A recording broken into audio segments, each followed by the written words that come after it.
What is up, guys? I'm KBHD here, and my God, take a look at that feature. This is the brand new Xiaomi Mi Mix, the new world's most interesting phone in my opinion. So you remember the sharp aqueous crystal from a couple of years ago, that bezel-less phone that I've showed before, but with the chin that kind of made it look like an old Zune HD? This Mi Mix is a 2016 reincarnation of that concept, and it's beautiful. I love seeing companies go all in on like crazy unique gambles like this. People like to keep saying smartphones are boring. Well, sure, we've technically seen this before, but this phone takes it to the next level. I don't care. It has a 91.3% screen to body ratio, so almost no bezel on any of the three top sides, and a small chin. The huge display flows right up to the edges of the phone, so it just kind of looks and feels like you're holding just the display in your hands. It looks like the future.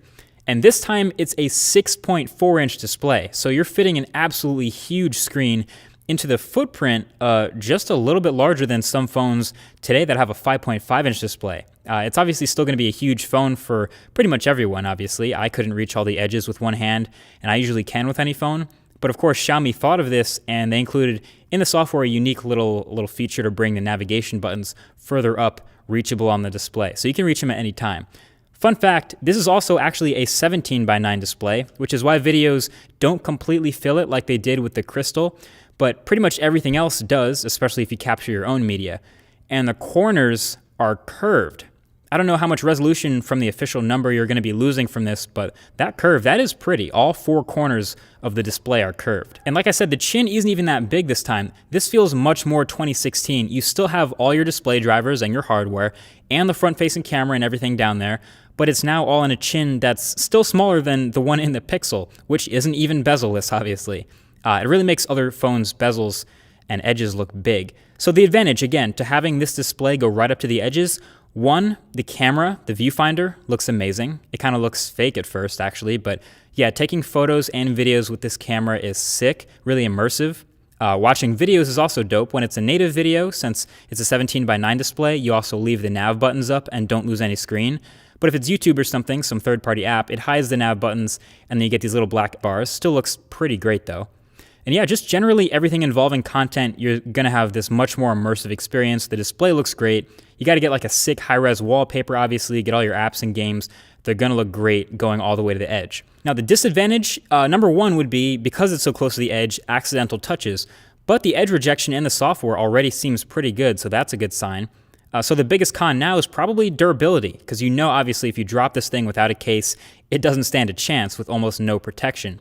And this polished ceramic body is about the slipperiest phone of all time. Seriously, and as far as I know, there's only one case for it, the one that comes in the box, and no skins for it. So really, it's incredibly slick. If you don't like the included case, you're out of luck, but I guess at least the one that it comes with is actually pretty nice at keeping the modern look and a pretty frameless image. Now, this is already miles past the sharp aqueous crystal as far as usability. You can see it's running Android with MyUI on top of it. We already saw the usability feature for having the big screen, and that's because this phone is actually going to be sold. It has a price, roughly $500, and a date that it's going to go on sale, November 4th. So this thing is real. The phone you're looking at, the one I'm holding right now, has a Snapdragon 821 chip, 6 gigabytes of RAM, 256 gigs of storage, a 24-bit high-quality DAC, dual SIM card trays, a 4,400 milliamp hour battery, and a 16-megapixel camera. It's ready to hit the streets. I mean, these are top-notch specs. So the proximity sensor that's usually on the top of the phone has been replaced by an ultrasound sensor for the same purpose, and the earpiece for hearing your phone calls that's also usually at the top is now a piezoelectric speaker that vibrates the metal frame of the phone to generate sound. This is a smartphone concept/dream come to life, and I am more than happy to share this kind of stuff with the world. Again, an easy route for a company you've never heard of is to just build something that's really close to what's already familiar with people.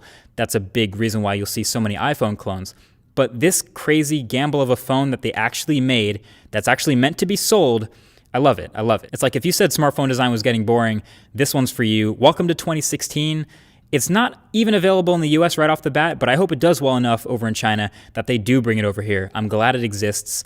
What do you think? Would you rock this? Just throw a Pixel launcher on and call it a daily driver?